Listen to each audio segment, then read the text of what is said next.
Jean chapitre 1, verset 23. Une autre personne va ouvrir Genèse 1, verset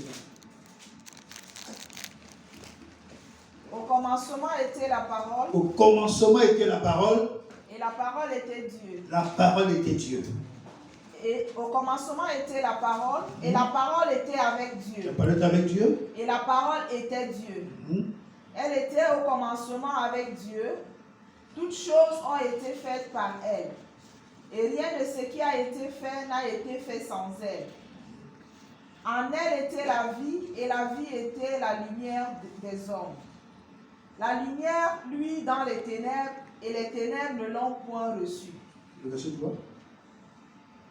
Toutes choses ont été faites par elle. Toutes choses ont été faites par elle. Et rien de ce qui a été fait n'a été fait sans elle. Et rien de ce qui n'a été fait sans la parole. Genèse 1, verset 1.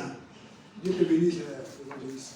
Genèse 1, verset 1. Au commencement, Dieu créa le ciel et la terre. La terre n'était que chaos et vide. C'est bon, arrête-toi le frère, Dieu te bénisse. Au commencement, Dieu. Au commencement quoi? Dieu. Dans Genèse 1, toutes choses ont été faites par la parole. Toutes choses ont été faites par la parole.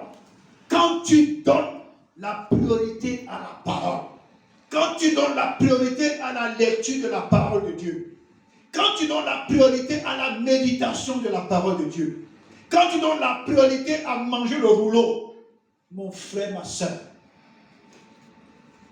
Dieu commence à créer des choses extraordinaires que tes yeux physiques ne peuvent pas voir.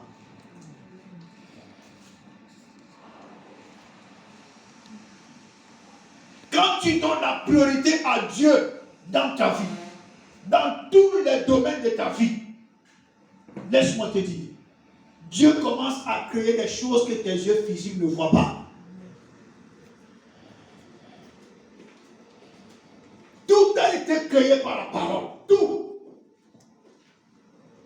Dans Genèse 1, quand tu lis Genèse 1 jusqu'à la fin, tout a été créé par la parole. Dieu a parlé. Et les choses ont commencé à se concrétiser. Qu'est-ce qu'il a utilisé comme arme? La quoi? La parole. Si tu ne médites pas, tu es vide. Si tu ne lis pas la parole de Dieu, tu es vide. Si tu ne manges pas le rouleau, tu es vide. C'est comme quelqu'un qui achète un champ, il veut avoir des récoltes d'arachide. Il désherbe le champ, il brûle le champ, il prépare tout le champ, il fait des sillons, mais il ne met pas les graines d'arachide dans la terre. Il dit, les graines d'arachide vont pousser seulement par la prophétie. Je prophétise, graines d'arachide pousser au nom de Jésus. Tu n'as pas mis de graines, rien ne va pousser. Alléluia. Amen. Rien ne va pousser parce que tu n'as rien mis en terre. Toutes choses ont été créées par la parole. Amen. Quand tu ouvres ta bouche pour déclarer quelque chose, conformément à la parole que tu as méditée, conformément à la parole qui a rempli tes entrailles, conformément à la parole qui s'est répandue dans ton estomac, la chose s'accomplit avec action immédiate. Amen. Alléluia. Amen. C'est un homme de Dieu qui disait, la différence entre le sorcier et le chrétien, c'est que le chrétien parle beaucoup.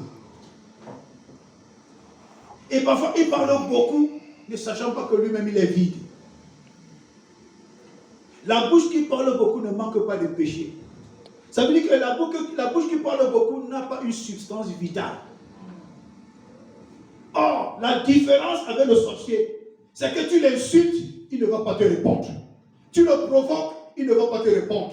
Quand il est fatigué de toi, il te regarde, il dit, on verra.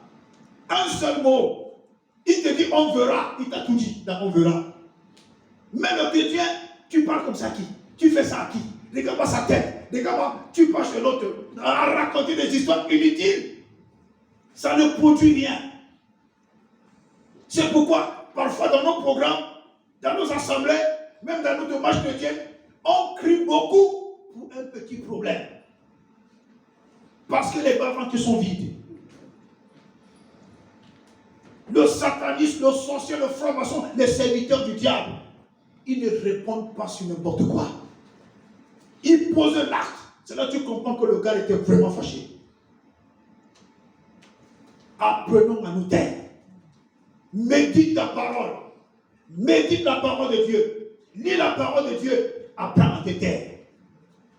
Même si on dit quoi sur ton nom, apprends à te taire. Même si tu entends quoi, apprends à te taire. Même si on a voulu parler ta vie sexuelle, apprends à te taire. Même si on a dit n'importe quoi sur ta nudité, apprends à te taire. Ça remplit ton ventre de la crème. Quand tu vas ouvrir la bouche dans le secret avec Dieu, les retombées, c'est les gens qui vont voir et vont dire que, hey, peut-être c'est à cause d'eux. Alléluia. Amen. Merci, papa. Alléluia. Amen. Soyons des vrais chrétiens. Soyons des vrais enfants de Dieu, frères et sœurs. Moi, j'aime faire la différence entre chrétien et enfant de Dieu. Parce que dans chrétien, là, chrétien veut dire ceux qui suivent Christ. Dans chrétien, là, c'est un fourre-tout. Il y a les sorciers, il y a les satanistes, il y a tout dedans dans chrétien. Mais quand tu deviens enfant de Dieu, il y a des choses que tu ne fais plus n'importe comment. On dit bien enfant, on met quoi devant? Dieu. Tu as un comportement différent, des habitudes différentes, une façon de marcher différente, une façon de parler différente. Or, chrétien, chrétien c'est vague, c'est rien ça. Ce sont les noms chez les anglophones. Chrétien veut dire christian. Alléluia. Amen. Amen. Tout a été créé par la parole. Quand tu médites la parole, tu es en train de créer des choses extraordinaires dans ta vie. Quand tu lis la parole, tu es en train de créer des choses extraordinaires dans ta vie. La faveur divine dépend de ce que toi-même tu sèmes spirituellement.